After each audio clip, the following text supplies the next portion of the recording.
آقا کریم نے صفوں کو سیدھا کرنے کی تلقین کرتے ہوئے کہا کہ مت سمجھنا کہ میں صرف آگے دیکھ رہا ہوں، میں آگے بھی دیکھ رہا ہوں، میں پیچھے بھی دیکھ رہا ہوں، تمہارے رکوعوں کو بھی دیکھ رہا ہوں اور دلوں میں پیدا ہونے والے خشوعوں کو بھی دیکھ رہا ہوں۔ یہ حضور کی نظر کا کمال ہے۔ اور حضرت عبداللہ ابن عباس رضی اللہ تعالیٰ عنہ فرماتے ہیں کان رسول اللہ صلی اللہ علیہ وآلہ وسلم یرا فی اللیل فی الظلمہ کما یرا فی النہار فی الضوء۔ حضور رات کی تاریکی میں یوں دیکھتے تھے جس طرح دن کے اجالے میں دیکھتے تھے۔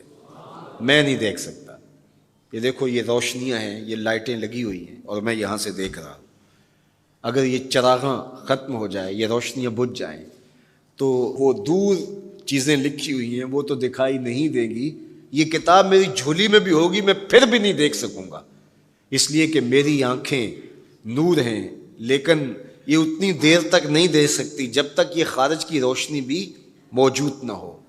لیکن حضور سراپا نور ہیں، حضور ظلمت میں بھی دیکھتے تھے، روشنی میں بھی دیکھتے تھے۔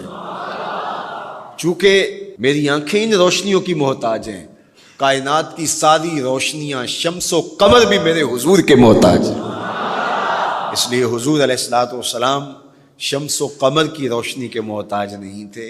حضور کی مبارک آنکھیں جو ہیں وہ اندھیرے میں بھی دیکھتی تھیں اور حضور کی آنکھیں روشنی میں بھی دیکھتی تھیں۔ آقا کریم علیہ السلام نے ایک موقع پہ ارشاد فرمایا وَإِنَّ مَوْعَدَكُمُ الْحَوْض وَإِنِّي لَأَنظُرُ إِلَيْهِ مِن مَقَامِي هَٰذَا، بخاری مسلم باقی کتب حدیث میں موجود ہے۔ فرمایا کہ تمہارا جو حوض کوثر پر وعدہ ہے جہاں میں تمہیں جام بھر بھر کے دوں گا، فرمایا میں یہاں کھڑا ہوں اور یہاں کھڑے ہو کے اس کو دیکھ رہا ہوں۔ حضور یہاں کھڑے ہیں اور وہاں دیکھ رہے ہیں۔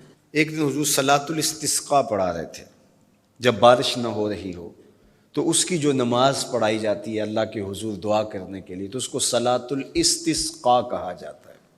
ام المومنین سیدہ عائشہ رضی اللہ تعالیٰ عنہ سے مروی ہے۔ تو نماز پڑھاتے پڑھاتے حضور نے ہاتھ آگے کیا پھر پیچھے کھینچ لیا، تو عمومی طور پہ ایسا نہیں ہوتا۔ تو صحابہ نے جب دیکھا تو بعد میں کسی نے پوچھا حضور آج نماز میں آپ نے ہاتھ آگے بڑھایا اور پیچھے کھینچ لیا، مجھے بتائیے کہ حالت نماز میں نظر کہاں ہونی چاہیے؟ جائے سجدہ پہ ہونی چاہیے نا، لیکن صحابہ حضور کو دیکھ رہے ہیں۔ اللہ اکبر۔ صحابہ سے کسی نے پوچھا کہ تم بتاؤ ظہر اور عصر کی نمازوں میں حضور قرات کرتے تھے؟ کہاں کرتے تھے، بخاری میں ہے۔ تمہیں کیسے پتہ ہے کرتے تھے؟ کہا نحن نعلم باضطراب لحیتہ، ہم حضور کی مبارک داڑھی کی جنبش سے اندازہ کرتے تھے کہ قرات ہو رہی ہے۔ معلوم ہوا نماز بھی چلتی رہتی تھی، رخ محبوب کی دید بھی ہوتی رہتی تھی۔ اور اقبال کہتا ہے شوق تیرا اگر نہ ہو میری نماز کا امام، میرا رکوع بھی حجاب میرا سجود بھی حجاب۔ اللہ اکبر۔ تو حضور نے ہاتھ آگے بڑھایا اور پھر کھینچ لیا۔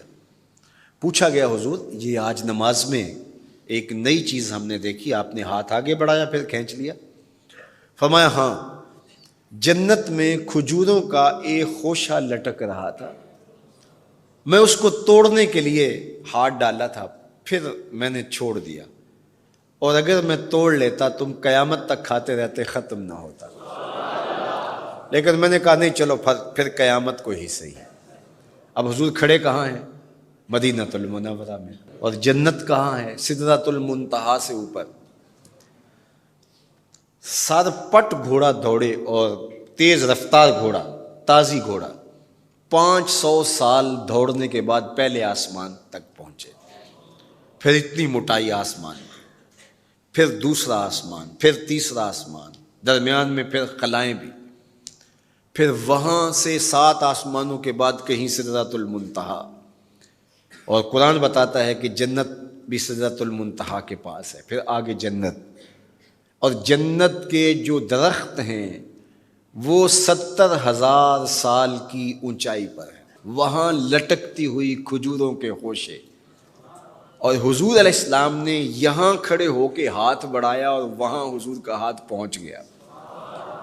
یہ ہاتھ کے پہنچنے کی منتہا نہیں ہے، ضرورت یہاں تک کی تھی لہٰذا یہاں تک پہنچا، اگر ضرورت اس سے آگے کی ہوتی تو آگے بھی پہنچ جاتا. تو حضور کا ہاتھ یہاں سے یہاں تک پہنچا.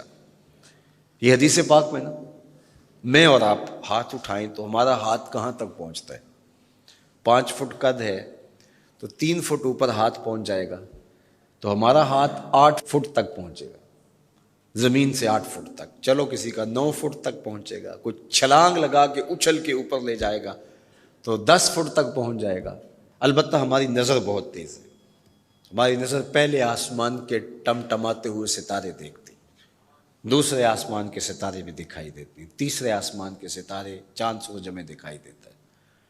ہمارا ہاتھ 3 فٹ تک یا 10 فٹ تک پہنچتا ہے، نظر تیسرے آسمان تک پہنچتی ہے، اور جس کا ہاتھ جنت تک پہنچتا ہے اس کی نگاہ کہاں تک پہنچتی ہوگی، اس کی نظر کا کمال کیا ہوگا.